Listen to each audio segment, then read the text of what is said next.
free.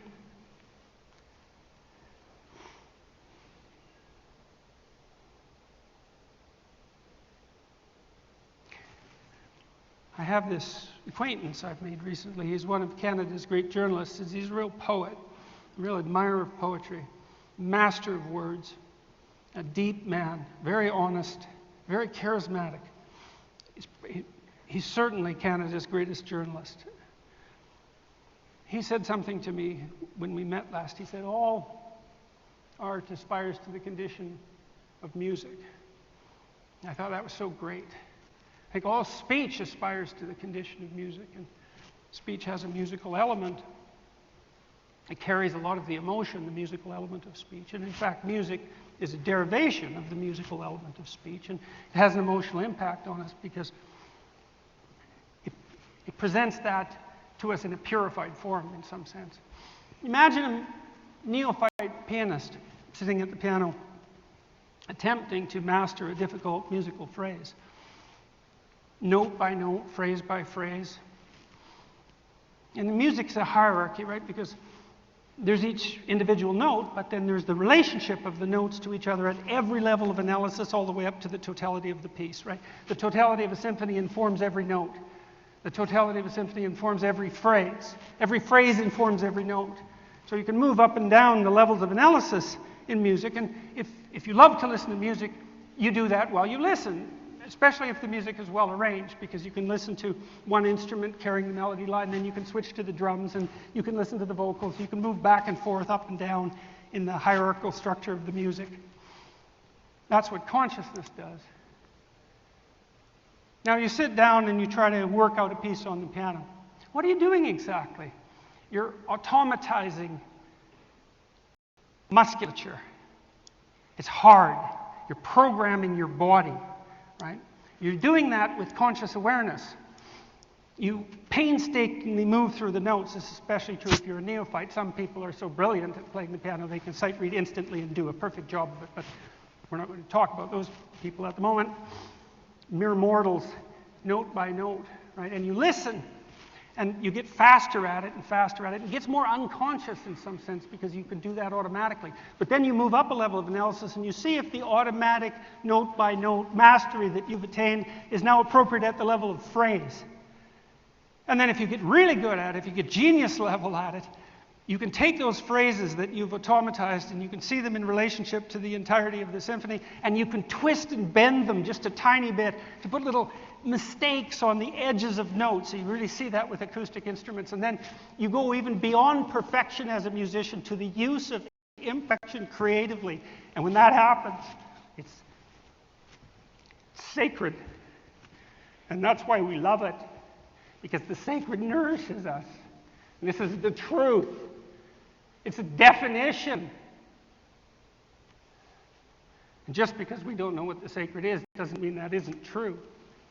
And that's the humanities, right? That's the attempt to discover what's sacred and to understand it. When you're playing a piece, you make a mistake. Then you go back and you concentrate on the phrase that you played in error. You may have automatized that mistake, which means your faulty knowledge now interferes with your ability to learn how to play it properly. And so not only do you have to focus on the mistake with your conscious awareness, you have to undo the certainty that gave rise to that error. You have to unpack the automatization. You have to re-automatize it. Then you have to integrate it back into the piece. Okay? That's exactly what you do in life. That's exactly what you do with speech. Free speech. That's no right. Or maybe it is, but we could talk about what a right is. Well, you could say, well, there's rights. There's a list of them. There's something granted to you by the government. They're granted to you by the social contract. That's one way of looking at it.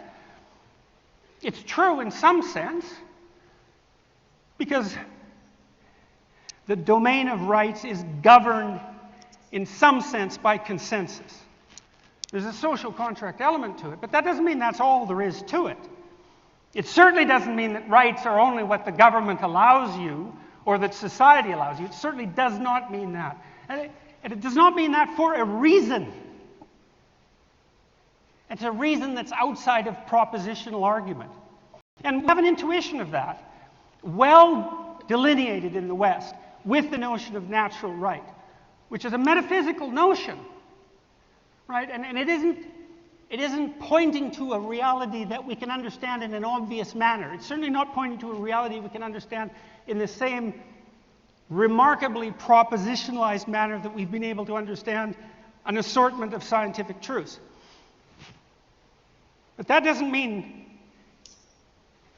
that it isn't pointing to something real. It just means, it may mean that it's pointing to something that's real but so complicated we haven't been able to work it out yet. Well, that's what we're doing in the humanities. We're trying to work that out.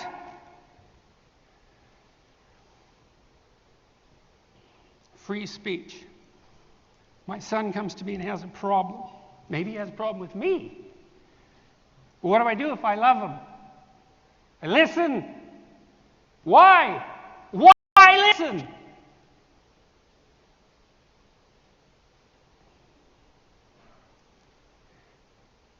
Well, he isn't going to know what to think if I don't listen. Neither am I. Free speech. What's speech exactly? What is speech? What is that? How about this? It's the most social form of thought. Now, there's other social forms of thought. Artists produce images, and they can be great. They can be unbelievably profound. They can produce images that are so complex that it takes thousands of years to understand what they represent.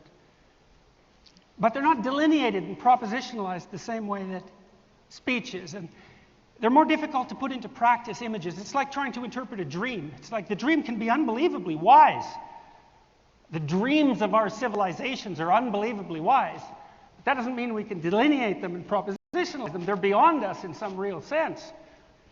So image can be a form of social thought, but it's not. It has advantages and disadvantages that speech doesn't have.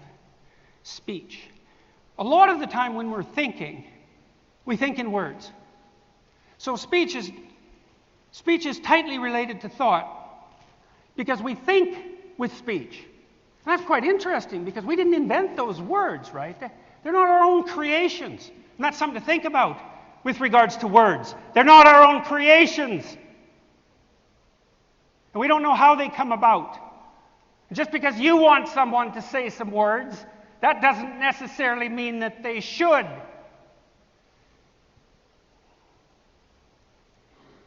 You think in words.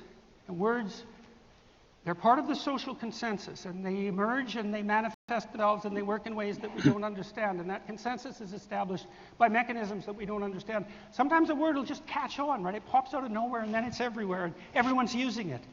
But we don't know why. The word has articulated something that's in the air that hasn't been articulated before, that everyone feels but no one knows how to say. It's just what comedians do too, by the way. And that's why we love them and why they're so necessary. The greatest comedians, you know what everyone's thinking. Oh God, I thought that, but I wouldn't dare to say it. Oh God, I thought that, but I didn't know how to say it. Or you said it in such a witty manner that even though it's true, I can tolerate it. That's a comedian. So beware of people who put constraints on comedians, because they're tyrants who can't tolerate the fool. And that's how you know they're tyrants. Speech. We can think in images, but mostly we think in language. Okay, so is there a difference between speech and thought? How about no? Here's something else. How about most people think by talking? That internalized speech, that ability to think propositionally in the purely mental space, in the purely subjective space, that's an unbelievably sophisticated skill. And I don't know if you know this, but until the dawn of the printing press, almost no one could read silently. Almost no one could read, period. But those who did read aloud. That internalized ability to read, that's really new. It's very much akin to thinking. And it's by no means obvious at all that people generally speaking, are as good at thinking as they are at talking. And there's no difference between talking and thinking. So if they can't talk, well, then they can't think. Well, so what, you might say? Why is thinking so important? Well, you tell your children, why don't you think before you act? You know, you're not that supportive of thoughtless, impulsive behavior. Why? Well, let's talk about thought. What's thought? Technically, what is it exactly? Psychologically, spiritually, what is thought? When I move voluntarily, whatever that means, it's not reflexive, right? I seem to have some decision about which movement I'm going to manifest. Not always. I might be reacting to something that frightens me or shying away from pain. Something reflexive. But it seems subjectively that I have this choice, and that's mediated by the motor cortex, by the way. And the part of our brain that is responsible for voluntary production of speech is part of the prefrontal cortex, the premotor. It's out of the motor cortex. In the course of evolution, grew the premotor cortex. Imagine moving before you move. Well, then you'd be using the premotor cortex. You can imagine moving, and then you move. Okay, well, this happens all the time. So maybe you're a guy and you're in a nightclub, and you want to go ask a girl if she would like a drink or would like to dance with you, though she probably wouldn't. And that's your problem, that's for sure. And so you play that out in your imagination, maybe play it out 3 or 4 different ways. And why do you do that?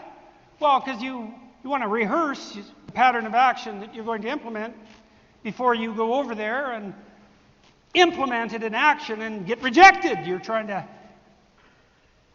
imagine some sequences of action and speech that are sufficiently worth implementing that you won't get rejected. And you can do that in imagination. You can just picture yourself moving, and then you can act out one of those pictures. With speech, you can represent the pictures that you use to imagine the movement. That's what speech is. It's a further abstraction of hypothetical movement. That's more than that, because it's also a further abstraction of hypothetical perception.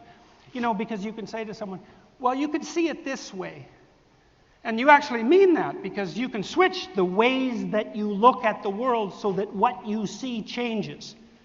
In a profound sense, what you value determines what you see. Not completely. It certainly shapes it. First is the action, then there's the representation of the action in imagination. That's a dream. You know, when you're dreaming, there's a part of your brain that shuts off, so you're paralyzed. And if you remove that in animals,